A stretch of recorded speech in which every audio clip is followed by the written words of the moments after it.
필자도 당시 백작과 라소렐리가 그렇고 그런 사이라는 소문을 익히 듣고 있었다. 하지만 그게 무슨 문제란 말인가. 독신인데다 두 여동생들까지 출가시켜 시간도 남아도는 신사가 고결한 영혼은 지니지 못했지만 세상에서 가장 아름다운 눈동자를 가진 무용수와 저녁 식사 뒤 한두 시간 어울리는 게 무슨 흉이 될 수 있을까? 게다가 샤니 백작 정도의 지위를 가진 진짜 파리지앵이 꼭 드나들어야 할 장소가 몇 군데 있으니 오페라 극장의 무용수 휴게실도 그중 하나였던 것이다. 동생의 간곡한 부탁이 없었다면 필립이 그날 저녁 동생을 무대 뒤까지 데려가지 않았을 것이다. 크리스틴 다이에게 열정적으로 박수를 보내고 난 뒤 필립이 라울을 돌아보았을 때 동생의 얼굴은 뭔가 놀란 듯 창백했다. 저 여자 어딘가 아픈 것 같죠? 라울이 말했다. 실제로 무대 위의 크리스틴 다이는 사람들의 축복을 받고 있었다. 너야말로 금세 쓰러질 것 같구나. 대체 무슨 일이냐? 필립이 라울을 향해 물었다. 어서 가요. 자리에서 일어난 라울이 조금 떨리는 목소리로 말했다. 어딜 가자는 거냐, 라울? 동생이 흥분한 걸 보고 백작이 놀라 물었다. 가봐요. 그녀가 저렇게... 가봐요. 그녀가 저렇게 멋지게 노래를 부른 건 처음이에요. 백작은 한동안 동생을 물끄러미 바라보다가 이내 엷은 미소를 지었다. 그래, 가보자꾸나. 그는 매우 기쁜 표정이었다. 두 사람은 사람들로 북적이는 회원용 출입구 쪽으로 갔다. 무대 앞으로 가며 라울은 자신도 모르는 사이 장갑을 쥐어뜯고 있었다. 아량 넓은 필립은 안절부절 못하는 동생을 못 본 채 해주었다. 하지만 이미 그는 알고 있었다. 왜 동생이 대화를 하는 동안 넋이 나간 듯 했는지, 왜 그토록 오페라 이야기로 화제를 돌리며 유난히 들떠 있었는지. 두 사람은 드디어 무대에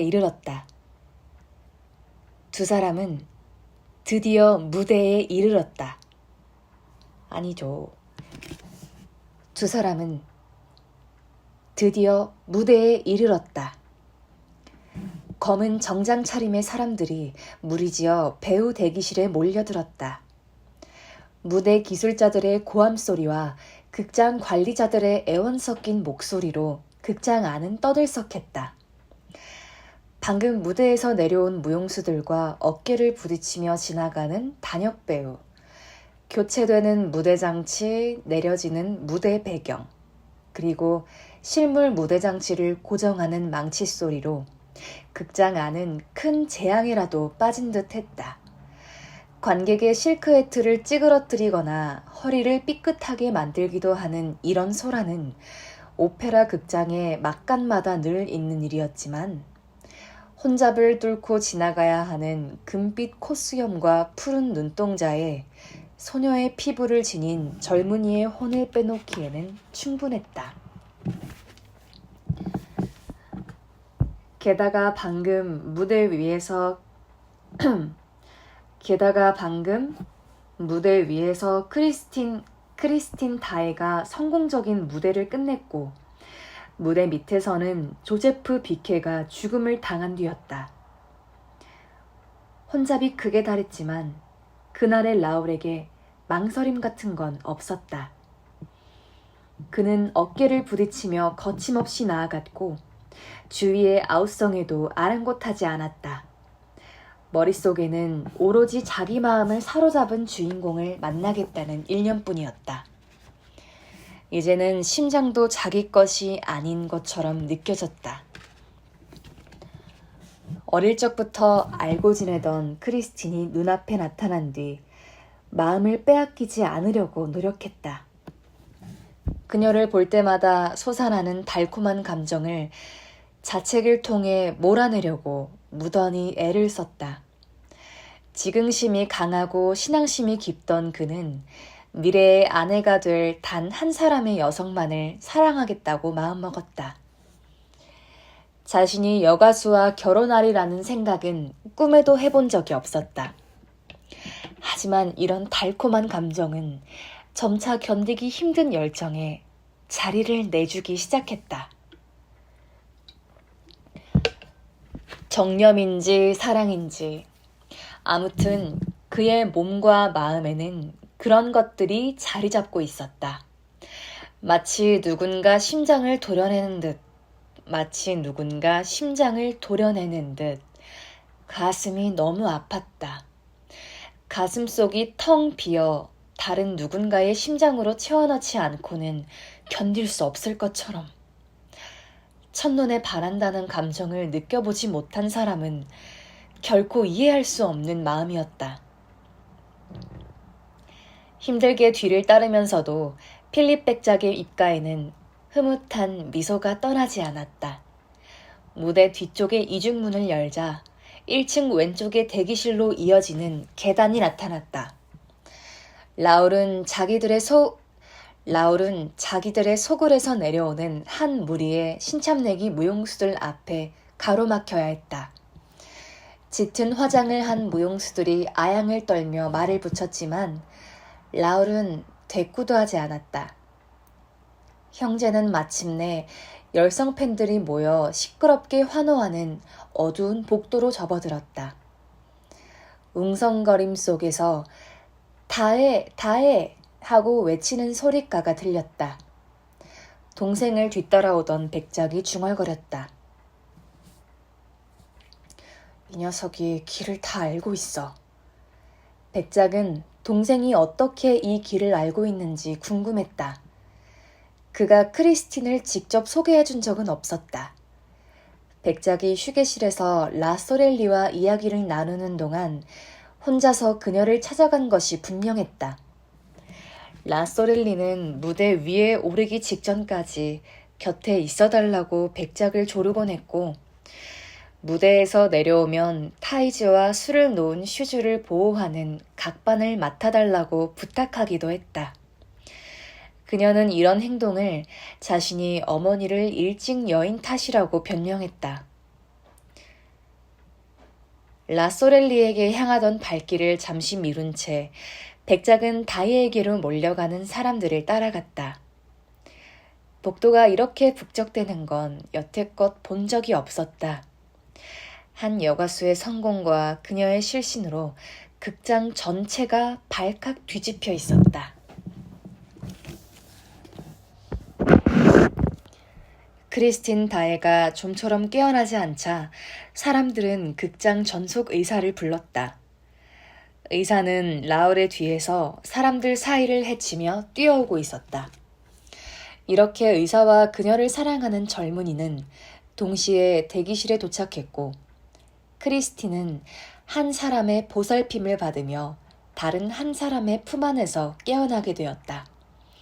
백작은 문 밖에서 사람들과 그 모습을 지켜보고 있었다.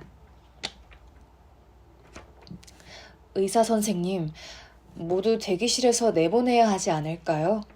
너무 복잡해서 숨조차 쉴 수 없군요. 라울이 믿을 수 없을 만치 대담하게 말했다. 옳은 말씀입니다. 라울의 말에 동의한 의사가 라울과 하녀만 남기고 모두 문 밖으로 내몰았다. 하녀가 휘둥그레진 눈으로 라울을 쳐다보았다. 그녀는 라울을 한 번도 본 적이 없었지만 감히 아무것도 물을 수 없었다. 의사는 젊은이가 당연히 그녀와 그럴 만한 관계일 거라고 생각했다. 다혜양이 정신을 차리는 걸 라울이 지켜보는 동안 자기 극단원을 격려하던 격려하러 왔던 드비엔 씨와 폴리니 씨도 정장의 군중들과 함께 복도로 밀려나야 했다. 함께 복도로 쫓겨난 샤니 백작은 파암대소했다. 그녀는 중얼거렸다. 맹랑한 녀석이야. 계집애처럼 순진한 줄만 알았더니. 백작은 몹시 흡족했다. 역시 샤니 가문의 사내다워. 그리고 라소렐리의 대기실로 향했다. 라소렐리와 겁에 질린 무용수들이 휴게실로 내려오다가 백작과 마주친 것은 바로 그때였다. 한편 크리스틴다에는 라울의 염려 속에서 큰 숨을 토하며 깨어났다. 고개를 두리번거리던 그녀는 라울과 눈이 마주치자 흠칫 놀란 표정을 지었다. 먼저 의사에게 미소를 지어 보인 크리스틴이 하녀를 쳐다본 다음 다시 라울에게로 눈길을 돌렸다. 그런데 누구시죠? 겨우 호흡을 가다듬은 그녀가 물었다. 아가씨. 무릎을 꿇은 젊은이는 여가수의 손에 열정적으로 입을 맞추며 말했다. 당신의 스카프를 건지러 바다로 뛰어들었던 바로 그 소년입니다. 크리스틴이 의사와 하녀를 번갈아 쳐다보았고 이어서 세 사람이 동시에 웃음을 터뜨렸다. 얼굴이 새빨개진 라울이 몸을 일으켰다. 저를 못 알아보시는군요. 아가씨, 둘이서만 긴히 이야기를 나눌 수 있을까요? 아주 중요한 이야기입니다. 몸이 더 나은 뒤에 하면 안 될까요? 그녀의 목소리가 떨려 나왔다. 부탁이에요. 지금은 가보시는 게 좋겠군요. 의사가 친절한 미소를 지으며 말했다. 이제 저 혼자서도 환자를 돌볼 수 있습니다. 이제 아무렇지도 않아요. 이때 갑자기 크리스틴이 활기찬 목소리와 함께 재빠르게 몸을 일으켰다. 의사 선생님, 감사했습니다. 지금은 조용히 혼자 있고 싶군요. 죄송하지만 자리를 비켜주셨으면 합니다. 오늘 밤은 너무 피곤해서. 환자를 설득하려던 의사는 혼란스러워하는 젊은 여인에게 안정이 필요하다고 판단했다.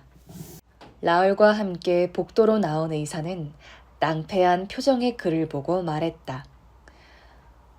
오늘은 평소와 다르군요. 무척 상냥한 아가씨인데. 그리고 의사는 자리를 떴다. 라울은 혼자 남겨졌다. 사람들이 모두 빠져나갔는지 극장은 텅 비어 있었다. 환송 파티를 위해 모두들 무용단 휴게실로 몰려간 모양이었다. 라울은 다혜도 곧 그리 갈 거라 생각하고 조용한 복도에 남아 있었다. 그는 문 앞의 어둠 속에 몸을 숨겼다. 아직도 가슴 한구석에 통증이 느껴졌다. 자신의 이런 상태를 어서 빨리 그녀에게 말해주고 싶었다.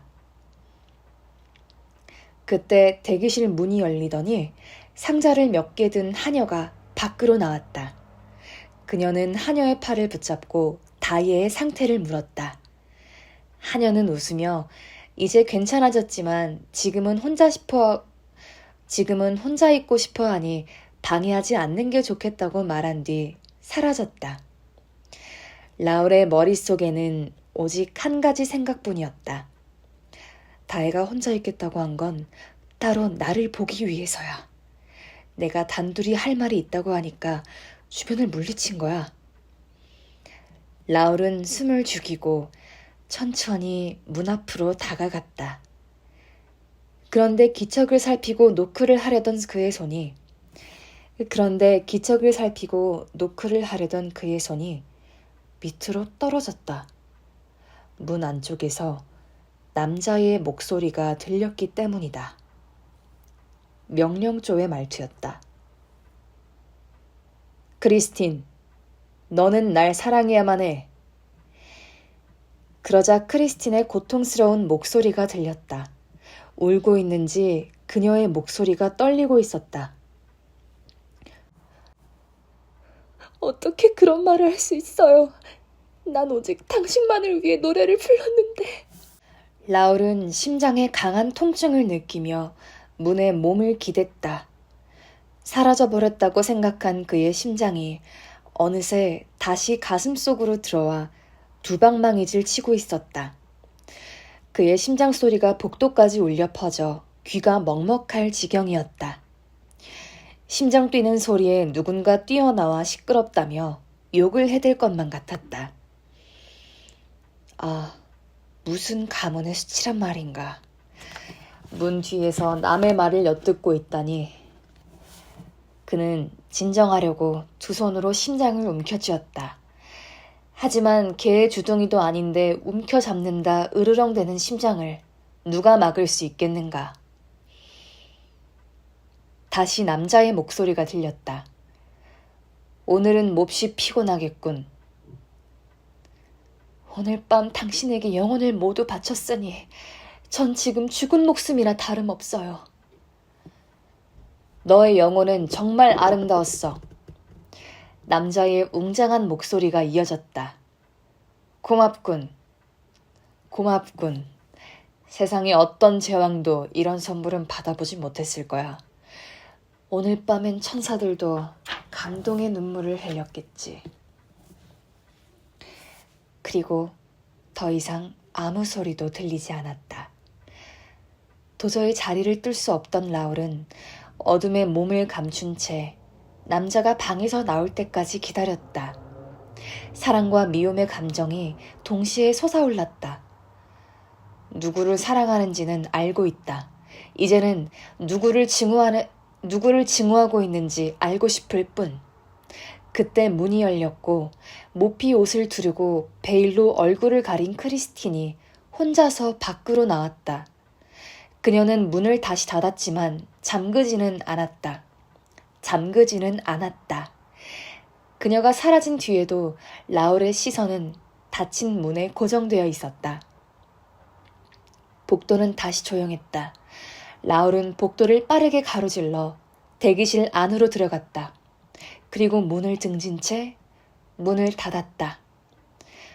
방 안은 깜깜했다. 가스등조차 켜져 있지 않았다.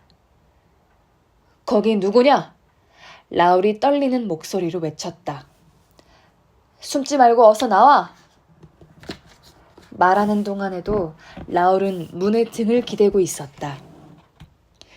방 안은 어둠과 침묵뿐이었고 들리는 것은 라울 자신의 숨소리뿐이었다. 라울은 자신이 지금 얼마나 분별 없는 짓을 하고 있는지 깨닫지도 못했다. 내 허락 없이는 이 방을 빠져나갈 수 없어! 젊은이가 소리쳤다. 대답조차 않는군, 겁쟁이 같으니. 어서 정체를 밝혀라! 라울은 성냥불을 켰다. 불빛이 대기실을 환하게 밝혔다. 방 안에는 아무도 없었다. 라울이 문의 자물쇠를 잠그고 가스등을 차례로 켰다. 그리고 옷장 문을 열어본 뒤 주변의 벽을 손으로 더듬었다. 벽을 더듬는 그의 손이 땀으로 흥건했지만 아무것도 발견할 수 없었다. 아, 내가 드디어 미친 건가? 그가 혼자서 소리쳤다. 그는 텅 빈 방에서 10분 동안 정막 속에 타오르는 가스불 소리를 듣고 서 있었다.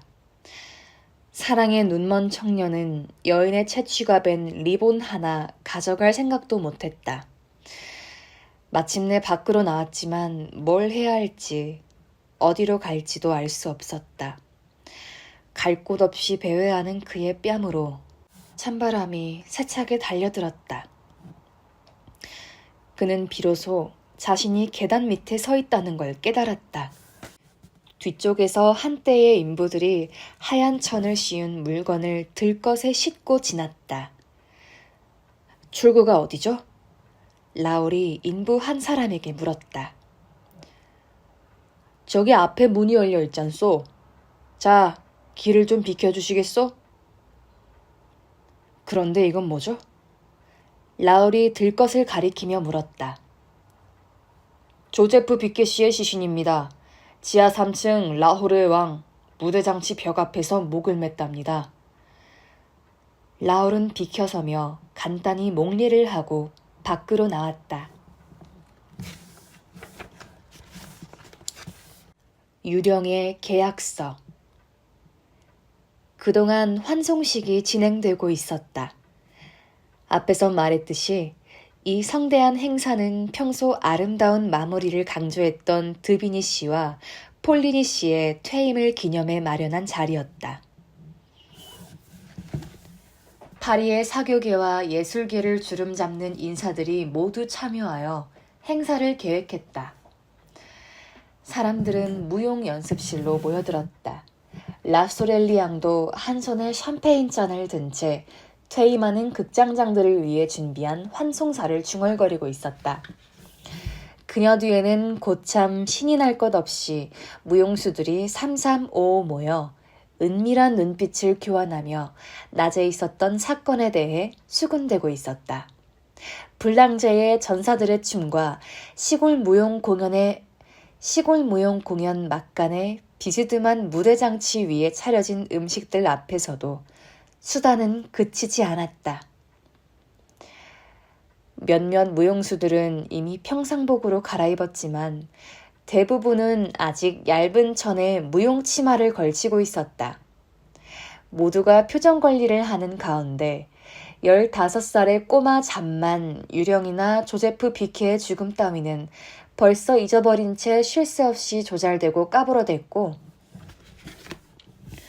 결국 드비엔 씨와 폴리니 씨가 행사장에 입장할 즈음 소렐리로부터 따끔하게 야단을 맞고야 말았다. 퇴임하는 두 사람은 누가 보아도 즐거운 표정이었다.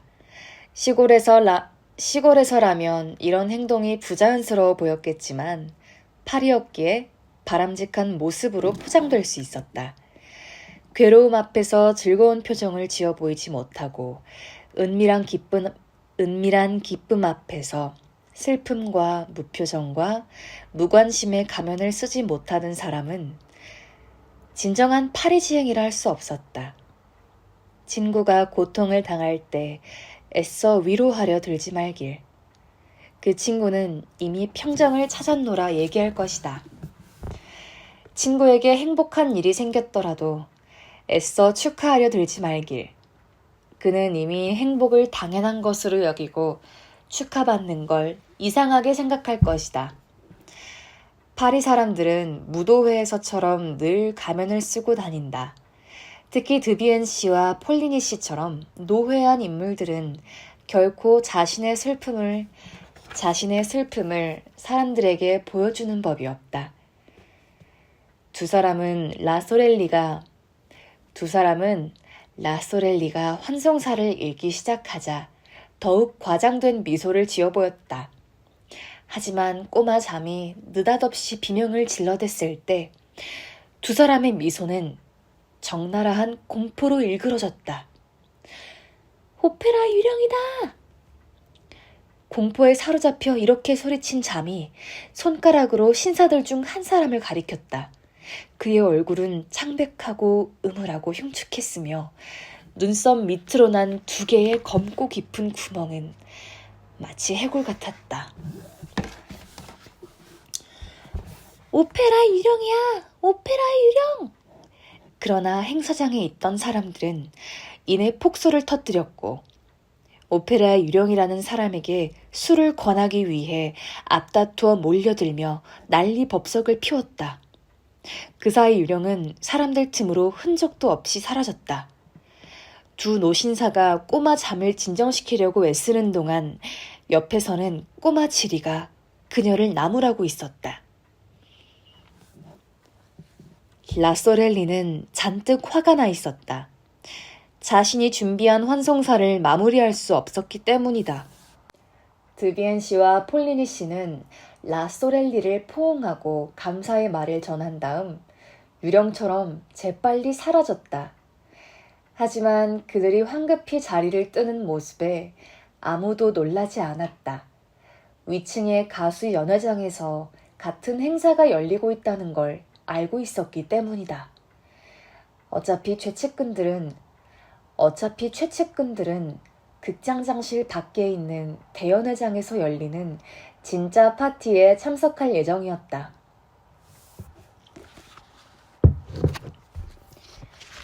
대연회에는 새로 부임하는 극장장 아르망 몽샤르맹 씨와 피르맹리 샤르 씨도 참석했다. 어머? 피르맹 리샤르 씨도 참석했다.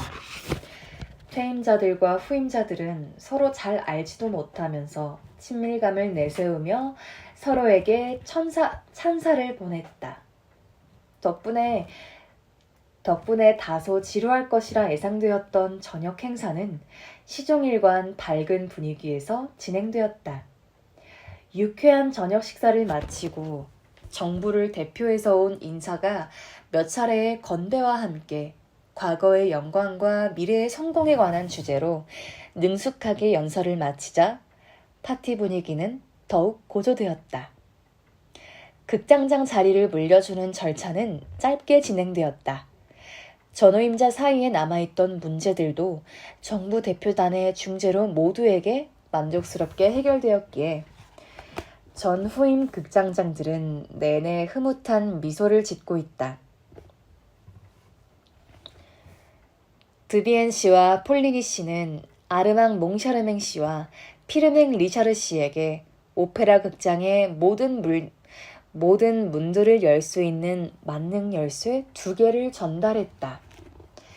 사람들이 이 신기한 물건을 손에서 손으로 돌려보는 사이 몇몇 참석자들이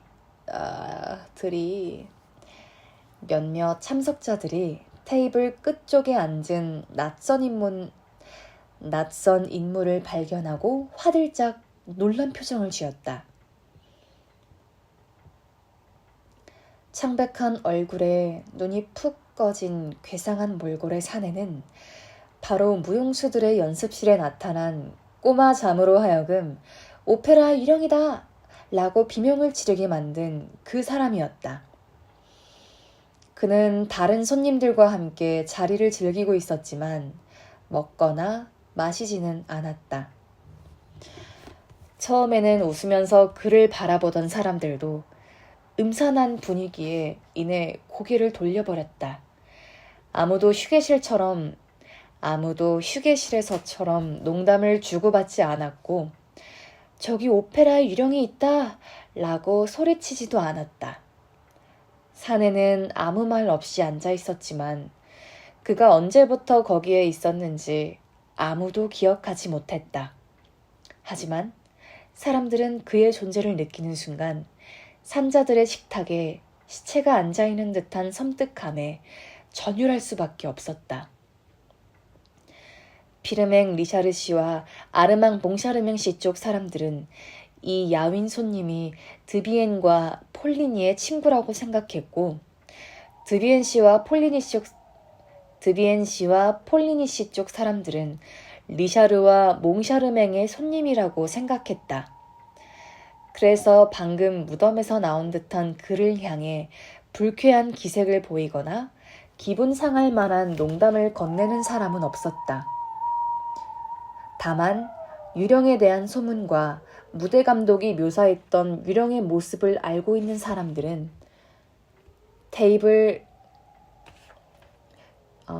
그들도 아직 조제프 비케의 죽음은 모르고 있었다. 테이블 끝에 앉아있는 남자야말로 유령의 미신을 믿는 누군가가 그럴듯하게 재현해낸 변장일 거라고 생각했다. 그러나 코가 없다는 소문과는 달리 유령에게는 번듯한 코가 있었다. 몽샤르맹은 훗날 회고록에서 유령의 코가 투명했다고 증언하고 있다. 정확히 말하면 길고 날렵하며 투명한 코를 가졌다고 쓰고 있다. 하지만 내 생각에 이는 가짜 코였을 가능성이 크다. 번들거리는 가짜 코를 보고 몽샤르맹이 투명하다고 생각했을 수도 있다. 알다시피 오늘날의 과학기술은 코가 없이 태어난 사람이나 사고로 코를 잃은 사람들에게도 멋진 가짜 코를 달아줄 수 있으니까 말이다.